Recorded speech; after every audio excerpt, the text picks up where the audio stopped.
You're watching Drakewing Gaming. Enjoy the video. Hey guys, Nary here from Drakewing Gaming. Some of you know me on Twitter, the Gaming Dragon. Today I'm coming back at you another Let's Play episode of Fell. So let's go ahead and jump right back in. Very interested to see where the story goes. Said I don't have too much more, so hopefully I've got enough for a short video. But anyway, guys, just sit back and enjoy for the next maybe 18 minutes, and let's jump right in.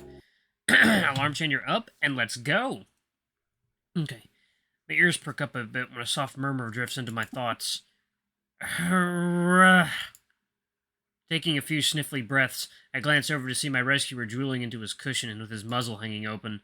Mars seems very content in his snoozing, and his legs occasionally give a light twitch as he does so. In spite of everything that's happened, I feel the smallest of smiles spread across my muzzle. There's something calming about watching him and listening to his satisfied snoring. It's nowhere close to a solution, but it's something. I lay my head back down, allowing myself to get lost in the soft noises he makes. Eventually, I'm able to find solace in the gentle snores emanating from the floor below, and soon enough, I drift off and let the night take me away. Better not be it. Okay. Silence fell between me and the large ram, but after a while, he just smiled and placed his large hand on my head. "Alrighty then," he said as he ruffled my hair and reclined back against his chair. "You remember what I told you about my wife, right?" "Mrs. Ayrton? How she went to heaven?" Back then I didn't have a grasp on what death meant. I wish I was still as innocent as I was at that time, or that I still believed in heaven. Mac looked off to the starry sky and nodded before continuing. "After she went to heaven, I was in a rough spot, and..." He paused and looked down at me, remembering that I was probably still too young to hear certain things. I recall wanting to ask him to elaborate, though deciding not to out of fear that he would cut the story short. "Well, let's just say it took me a while to get better, but something did help with that. A few months after everything happened, I was sitting in my bedroom winding down for the night, and out of nowhere I heard a knock on the door." His gaze cast downward, and for a moment he frowned, but that frown was quickly replaced by his bright, warm smile. I got up to answer, and, well, there you were, nestled into that bird skull and wrapped in blankets. I know it's not the most interesting story, and I wish I had more to offer you, but I don't. I was initially upset by how short the story was, but he said something afterward that made me feel much better. "I just want you to know that none of that matters. You're my son, and no matter what, I'll always love you." A smile crept across my face when he said that, a reminder that despite what some of the other kids said, despite the weird looks from some people, I always would have a place in this world. And I would always have someone in my corner. Are you not plugged in properly, computer? Come on. There you go. Okay. To be continued. Damn it! Alrighty. Well, alright. I guess that is the end for now. Let me go back and save it right here. Better continue this game. It's really good. Be continued. Maybe. Howdy, thank you for playing. Hope you enjoyed. I have 3 very important announcements to make, and the last one is a doozy. First off, a huge shout out to Gray Archer. He has joined the team as my writing assistant of sorts and has been extremely helpful. Chapter 2 would have taken a lot longer without him. Secondly, as a lot of you know, I can't really afford to fund this project that much more on my own. This chapter took a lot of my personal funding to make it happen, so I'll be relying solely on funds from Patreon to make this happen. So if you wanted to enjoy what you played so far, and want to see more, please consider becoming a patron. I would be eternally grateful. And speaking of Patreon, okay, let me unplug this, guys, and plug it back in. There we go. Are you plugged in? Wow, no, okay. There we go. We're plugged in, guys. Speaking of Patreon, thank you so much. Okay. Alright. And that brings us to the final announcement. You aren't quite done yet. Oh! If you take a certain route with your choices, the choices before Chapter 2 starts, you unlock a secret route with around an hour and a half of new content. Take a certain route with your choices, the choices before Chapter 2. Oh! And from here you can either skip directly to the secret route, get a hint, or figure it out on your own. The choice is all yours. What do you want to do? You might want to go back a tad and save before continuing. Already saved. Let's see the hint. Okay, then this isn't really a hint, more so just the question route. So what do you say? So what you say or don't say to Arrow is where your choices start to matter. After that, the three choices right at the beginning of this update are the key. Have fun. Oh, okay. Okay, wait. Damn it. Game. Continue. Alright. Let's, skip to the root. Okay then, enjoy. Alright guys, more content. Sweet! Is this what you wanted? Hope you can find relief. Whatever it is that you seek in this imitation. My eyes open and I land on a view of a moonlit forest. I wheeze, trying to catch my breath as I hold onto the satchel for dear life. I think I'm crying, but my tear-soaked cheek fur, which was sticking to the inside of my mask, made it hard to tell. I try to imagine the trees in the distance as lines, another exercise I use to try and calm down sometimes. And while I do it, I try my best to process. Something feels wrong. Arrow. He's leaving. I want to scream, but I fight the urge as I push against the ground awkwardly, doing my best to stand up. My arms stay locked around the satchel, and another urge comes over me. I don't resist this one, and let emotions out by throwing the gift to the ground. The bag slides a foot or so on the grass, but something inside shoots out a few more feet. My heart skips a beat as I stare at it, and my already erratic breath wavers as I step forward to see what popped out. A leather-bound sketchbook. The simple design it bore was similar to that of its previous container. Without even thinking, because I know I can't handle it, I just pick it up and slip it back into the satchel. My arms wrap back around the gift, as my brain repeats what it knows. Arrow is leaving. I don't want to think about it. I don't want it to be true. And even though the majority of today's was amazing, I don't want it to be real either. My eyes stare off down the hill towards the shortcut back home, and my heart stutters as I realize I have no idea what time it is, and my head whips up to locate the moon. I find it instantly, but quickly realize I have no point of reference to pinpoint the exact time, but I know it has to be at least a few hours after sundown. I wonder how long I was crying before my body just sent me to sleep. The thought quickly gets replaced with the realization that I'm still exhausted despite technically resting. I want to go home. I just need to go home. Those two phrases cycle in my head for a while before I don the new satchel and my legs begin to carry me down the hill toward the cornfield. I make my way past the markers absent-mindedly, and eventually I find myself pushing through the stalks at the far end of the field. Ooh. Thoughts of Arrow begin to seep back into my mind. The fact he's leaving, it doesn't seem real. I glance back up at the sky and wonder if somehow I slept past his grace period. Was he already gone? No. There's no way I slept that long, right? Another worry soon joins my head. Was Dad still waiting for me at the community center? Did he get tired of waiting and decide to head back home? I wonder if he's disappointed in me. Maybe there's still time. Maybe he's still waiting and we can still have that drink. Maybe after I can convince Arrow to stay a bit longer. When I emerge from the cornfield, my gaze falls upon Dewhurst in the distance. A wave of calm washes over me as I stare at the familiar sight, the one that Arrow seems so desperate to leave.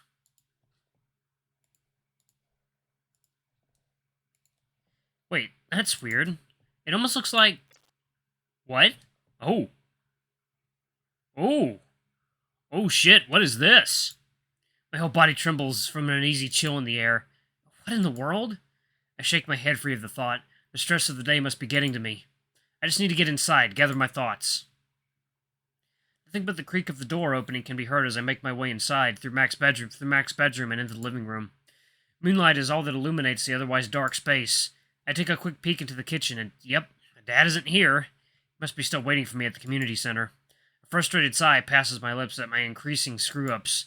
Suddenly the weight of Arrow's gift seems to get heavier with each passing second. Lingering thoughts of him only make it even more so. Deciding that's one thing I can remedy, I head to the bookcase and slide it aside to reveal the ladder within. Upon climbing up into my room, I let out a breath that I feel like I've been holding all day. No place like home. Knowing it's there without looking, my paw reaches out to ignite the small lamp, light blooming in the small room. I fully climb in, leaving the hatch ajar since I know I'll be back down again, and make my way towards the bed. I unburden myself with my friend's gift, weighing it steadily in my paws. How long has Arrow been planning all this? And long enough to have a bag commissioned for me, I guess. What was he thinking? Did he really think I would just go along with this? After I just came out for the first time in months? The more I think about it all, the more my head seems to spin. Questions I have no hope of answering swarm around like gnats to the firelight. Why now? How long? What's going to happen? What am I going to do? One thing is certain. Arrow is leaving Dewhurst. Tears begin to well up in my eyes. It just doesn't feel real. My grip on the satchel tightens as it shakes in my paw. The urge to hurl it at the floorboards like before is overwhelming. Damn it! With a low grunt, I kneel down and half shove the gift under my bed. Even with the lamplight on, it disappears into the shadows. My fingertips glide along it until I finally let go and rise to my feet. I continue to stand and stare at the spot, unmoving from the torrent of thoughts. I sit down at the foot of the bed and run my paws through my head fur in an attempt to shake some of them off. Though some relief passes through me, it's quickly replaced with the ever-growing uneasiness in my chest.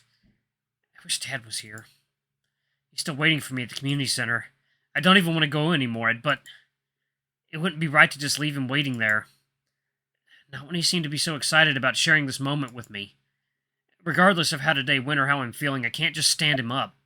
You can do this, Wesley. I can do this. 1, 2, 3. And like that, I shakily rise to my feet, turn off my lamp, and make my way down to the world below. My walk to Dewhurst was a sobering silence I hadn't really thought I needed. The damp, cool air and nighttime ambience was enough to get my scrambled mind to flow down just enough to figure out my plan here. Seeing Mac, then seeing Arrow. Not the most concrete plan, but it was all I had at the moment, just a half-baked plan. Okay, maybe even less than half-baked. How am I even going to confront Arrow? He has his mind where he's going to go and how he's going to go about doing it. While I've been sitting on this for only a few hours, he's had months at the very least to make up his mind. The only reason he hasn't gone yet is because of, well, me. But why? I just don't understand. Why couldn't this have just waited? Why on my birthday of all days? Arrow's house can be seen as I enter town, the window lit up, indicating the presence of someone inside. Was it Arrow preparing to leave? Is Dad settling in for the night? There's no way to be sure. That's not entirely true. I can go up to the door and blow the lid off, but what will that accomplish? So they're both there. Would Mr. Jones react well? Probably not. Does he even know? Perhaps that's what he and Arrow were cagey with each other about before. Too soon to tell. I could end up outing Arrow, but then what? No. If I'm going to do anything, I need to know what I'm going to say. How would I even start? What a mess. I keep walking past Arrow's house in a hurried manner. Might as well not get spotted along the way. The community center is directly in front of me, and I can hear a light bustle inside. This is the place the majority of the town tends to unwind after a long day, and it's for every reason that you'd think. Back when I was little, it was forbidden from going in there. Too many folks get too brave in the things they say and do around others after a few glasses. Nothing other adults can't handle, but wide-eyed kids shouldn't witness. I was definitely one of those wide-eyed little ones. It's laughable to think that I'm a fully fledged adult, all things considered. Day 1, and I'm already facing a dilemma I wasn't prepared for or expecting. Mac did always say it's a lot of responsibility. I've kept him waiting for long enough. I stare at the door into the community center with a shaky, outstretched paw. Commotion loud enough to make my ears twitch in all directions does nothing to steady my nerves. It's almost overwhelming in the way it intrudes upon my thoughts, pushing out all others by sheer volume. Come on, Wes, you've made it this far. 1, 2, 3. With a deep breath, my paw grips the odd handle, and I pause for a moment before turning it and heading inside. Light shines into my low-light adjusted eyes, causing me to squint them nearly closed. It's like stepping through a portal. The moment I walk in, the small cacophony of conversations is amplified by 10, and the urge to walk out immediately is paralyzing. My ears go frantic trying to understand each stimulus they are assaulted with. In one direction, Miss Pond is talking about her growing insect problem. In the other, Mr. Swan is spouting his woes about his daughter not writing him for the 3rd week in a row since moving to Hagenshire. And to my right, I hear a phrase I've not heard since the last time I was outside my room. Damned rodent. But my eyes finally adjust. I don't need them to know who said that. I glance at the perpetrator and feel my jaw tighten beneath my mask. Shooting daggers at me from a booth is a pure white ram with dull, sunken gray eyes and an unmistakable frown on his face. His fur is clean-cut and short, with a curl in his cone forward bang, and here I thought I'd dodge seeing him for the day. David Bishop, Ash's old man, and one of my biggest supporters in the Hate West fan club. For as long as I can remember, he's been mad dogging me. It's kind of what kept me at odds with his daughter for so long. I decide it's best if I don't even look at him. My paws tremble a bit under their sleeves while sweat forms behind my ears. I want to run out on the spot, but something keeps me planted there. Stubbornness, fear, stupidity, all very likely. Tossing a few shillings on the table, he rises to his feet, heading toward the door, and me by extension. Nothing is said as he passes me by without so much as a glance, slamming the door on his way out, causing a few heads to turn when he does. I scratch the back of my head a bit to relieve some of the tension and sigh. Better than last time, I guess. At least nothing was thrown at me. Wes? My ears perk up at my name, this time a voice far more gentle and welcoming.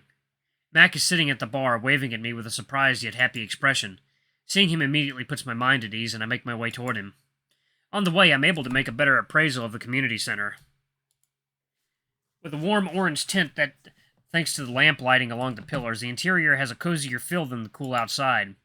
Lined along the walls are several booths with tables to the center room that I walk awkwardly in between. Nearly every seat is taken by a patron that has more than a glass or two by them. Some are laughing amongst themselves, while others are content to relax in their seats, talking about their day. Excuse me. It's hard not to feel like some of their eyes are on me. My ears keep twitching at every sound that they pick up on, and I do my best to try to ignore them. I approach the bar at the other end of the building where Mac is patting a seat that he's clearly been saving for me. Behind it are rows of bottles of differing shapes, sizes, and labels that I couldn't begin to name off. When I get there, I take the seat next to him with a grateful smile that I know he can sense. Sorry for keeping you waiting. You showed up. That's all that matters, kiddo. He places a reassuring hand on my back with that warm look that he always gives me when he's proud of me. This all feels less nerve-wracking now. What? Miss out on see you get tipsy? That in itself is a sight to see. He guffaws at that, and I feel myself chuckle in spite of myself. Mac has a habit of bringing that out of people. However, just as soon as that smile shows up, does it fade. But really, Wes, are you okay? I'm taken aback by the sudden question. Yeah, I'm fine, Dad. Just nervous is all. First day out in a while. Lots to take in. He gives me an understanding smile and nods his head. Luckily, subdued behavior in public isn't exactly something new for me. His expression becomes more serious again. Was that Davy I saw huffing about? That stubborn cuss still giving you grief? I feel my face get hot under the mask and steal a glance in a different direction. You saw that then? I saw enough. He was here before you showed up, looking angry at the world. Then the door slammed and I saw you standing alone, looking rattled, and him gone entirely. Not much to figure out. Well, you know how he gets. I sigh. This isn't something I want to burden Mac with. It's why I don't typically tell him if anything takes place between the two of us. I wouldn't have sent you on that errand if I'd known he'd still treat you that way. Always been set his way, he has. Convinced that the world is out to get him in every possible way. He grunts at this, his eyes becoming far off in recollection of something before returning to reality. Bah! Who needs this? We're not here for him. We're here for you. He moves his hand up to my shoulder and grins at me. I do my best to return it, pushing my current unpleasant thoughts back as far as I can. They linger a bit, but I find myself relaxing. Alright guys, I'm going to pause it right there. This is route number 2, I guess. Wow. Well, plenty of new content, apparently. Anyway, guys, thank you so much for watching. Don't forget to like, comment, subscribe, ring that notification bell. Leave a super thanks if you can. A super thanks or a tip if you can. It always helps. Until the next video, I love you all. I'll see you next time. Bye-bye!